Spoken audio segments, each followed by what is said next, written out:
So the next thing to look at is a trend line. So what actually is a trend line? Why is it important? And how do we draw them?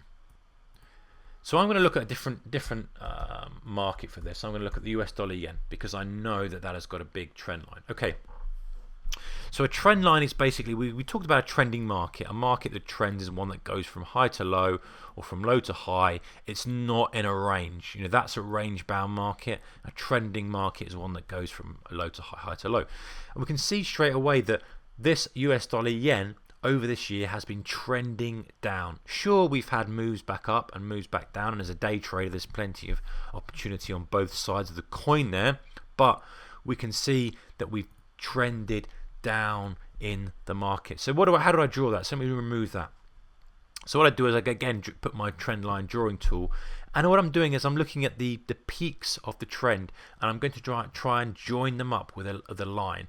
And again, it doesn't have to be very accurate. You can see I've just sort of gone over some of the price action there a little bit, but it gives us a framework for our trade. We can say the market's been trading down and we're currently touching that upper trend line.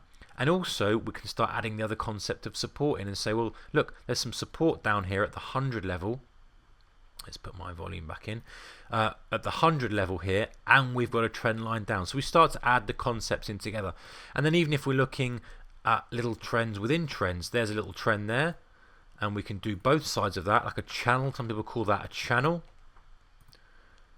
And we're just looking to frame the market position. And then we can even go further and say, look, there's a little trend within a trend there. And we start to build an idea of what the market's doing. And as with every concept, we can start to drill down into smaller time frames. So look here, we've got a small 1 minute uptrend here that came into play. So there's a trend. We draw our trend from peak to peak, and we can even draw it from low to low. Okay, it's not going to be accurate and exactly often. Sometimes it will be, sometimes it won't. But it, again, gives an idea to frame the trade. We can see we're in that upper trend. We started to break out of it, and that was enough. And once we finally broke out, we went into a little bit of a range-bound market. So that's how we do put trends on our chart, and that's how we utilize